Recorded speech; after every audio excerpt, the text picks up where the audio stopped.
Bertemu kembali dalam channel Cikgu Ong. So, pada hari ini, Cikgu akan berkongsi dengan anda bagi sains tingkatan 1, bab 4 pembiakan dengan subtopik 4.6 kemandulan dan pencegahan kehamilan. Kita akan lihat dulu kemandulan. So, hanya dua perkara yang penting akan dibincangkan. Yang pertama ialah punca kemandulan dan yang kedua, kaedah mengatasi kemandulan. Kita mulakan dengan definisi kemandulan. Apa itu kemandulan? So, kemandulan ialah ketidakupayaan untuk membiak atau untuk melahirkan anak. Bayangkan sepasang suami isteri yang telah berkahwin untuk tempoh masa yang lama dan masih tidak mendapat anak. Jadi, mungkin salah seorang mereka itu mandul. Punca kemandulan ni boleh berpunca pada lelaki saja ataupun perempuan saja.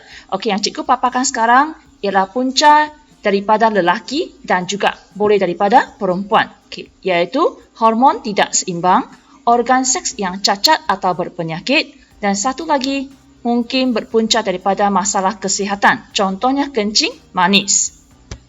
Tapi kemandulan ni mungkin hanya salah satu pihak saja. Lihat ni, suami isteri telah gaduh sebab masih belum dapat anak. So lelaki itu marah. Dia kata, mungkin disebabkan oleh perempuan, iaitu isterinya, uterus yang tidak normal, ataupun mungkin ovarinya tidak dapat menghasilkan ovum, ataupun mungkin tiub falopio tersumbat. Satu lagi punca daripada perempuan, mungkin ada ketumbuhan dalam uterus. So si isteri juga marah kepada si suami. So bagi isteri, mungkin suaminya mati pucuk, ataupun testis tidak dapat menghasilkan sperma. Ataupun sebabkan bilangan sperma tidak mencukupi. Ada sperma tapi tak cukup banyak. Dan satu lagi punca daripada lelaki ialah kualiti sperma rendah. Kualiti sperma rendah maksudnya sperma tu kan dia nak berenang masuk dalam sampai ke tiub falopio kan. Mungkin sampai separuh je. Dah sperma itu dah mati. So jika pasangan suami isteri ni nak juga dapat anak, so mereka akan berjumpa dengan doktor. Hanya doktor boleh membantu untuk mengatasi masalah kemandulan. So, antara cadangan doktor mungkin ialah rawatan hormon. Rawatan hormon ni ialah doktor akan suntik ubat hormon ke dalam badan lelaki atau perempuan.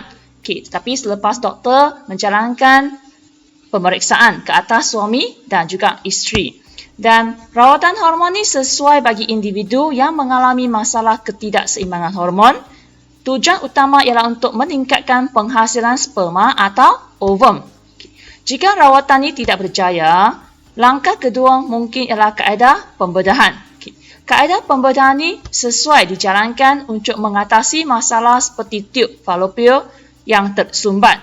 Tiub falopio dalam badan perempuan yang saluran untuk ovum. Ovary akan hasilkan ovum akan bergerak ke tiub falopio untuk proses persenyawaan dengan sperma. So, kalau tersumbat, boleh diatasi melalui pembedahan. Ataupun daripada lelaki, duktus sperma tersumbat. Ni, duktus sperma. Saluran untuk sperma. Lalu, ini pandangan sisi. Contoh gambar ni ialah untuk pembedahan bagi mengatasi tiub falopio yang tersumbat. So, pembedahan ni namakan pembedahan laparoskopi. Jika pembedahan juga tidak berjaya, satu lagi kaedah mengatasi kemandulan ialah kaedah persenyawaan in vitro. Apa itu? IVF. Kaedah persenyawaan in vitro merujuk kepada doktor mengeluarkan ovum dari ovary perempuan untuk disenyawakan oleh sperma di luar badan. Di luar badan. So, di mana? So, ovum akan disenyawakan oleh sperma dalam piring kaca. Selepas berjaya proses persenyawaan, embrio yang terbentuk dimasukkan kembali ke dalam uterus wanita. So, kaedah IVF ni dapat digunakan untuk mengatasi masalah tiub falopio yang tersumbat. So, ni contoh gambaran bagi IVF.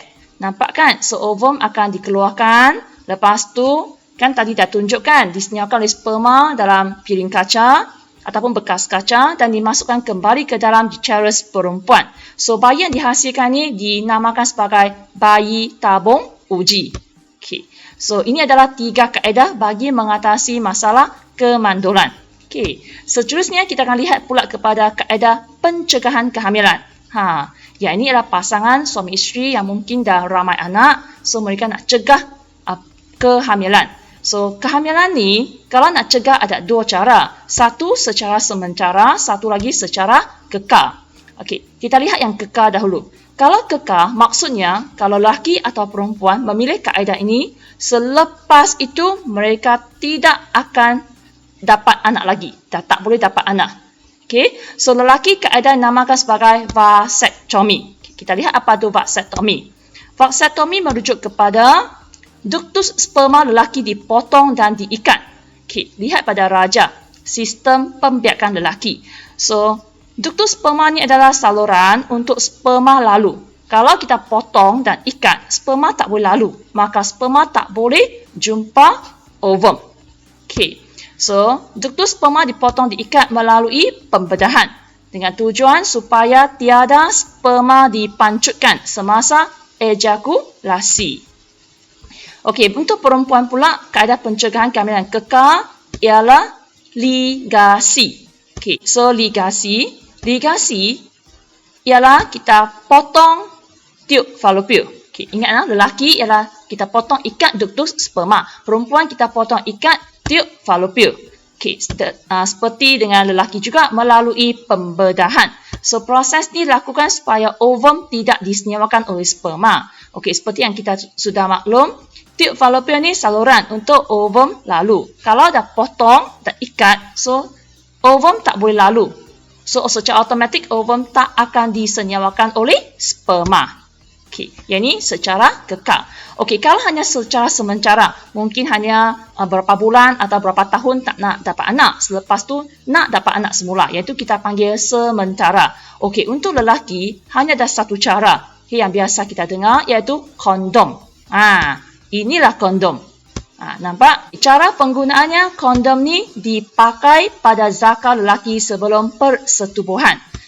Tujuannya bagi menghalang sperma daripada memasuki faraj semasa ejakulasi.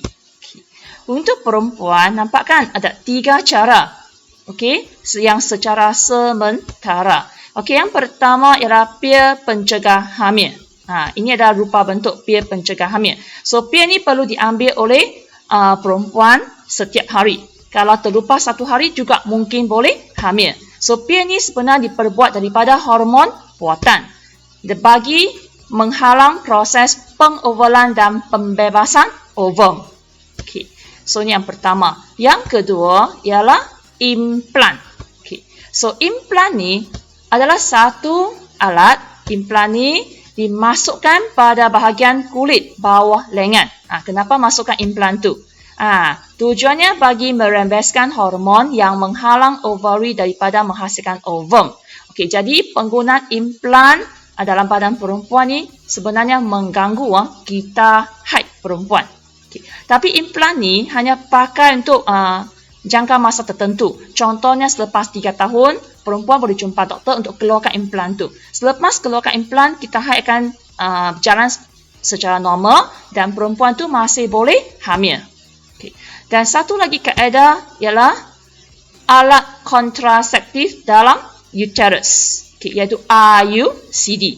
Lihat raja ni. Yang ini adalah alat kontraseptif. Alatnya sekecil itu sahaja dan akan dipasang dalam uterus. Alat itu dipasang uterus untuk mengelakkan penempelan ovum yang telah disenyawakan. Seperti yang kita sedia maklum, ovum akan bersenyawa dengan sperma. Selepas itu akan berlaku proses penempelan di dinding uterus. So, bila perempuan tu pakai alat ni, maka proses penempelan tidak akan berjaya. Jadi, perempuan tu tidak akan hamil. Okey, dah jelas semua kaedah pencegahan kehamilan?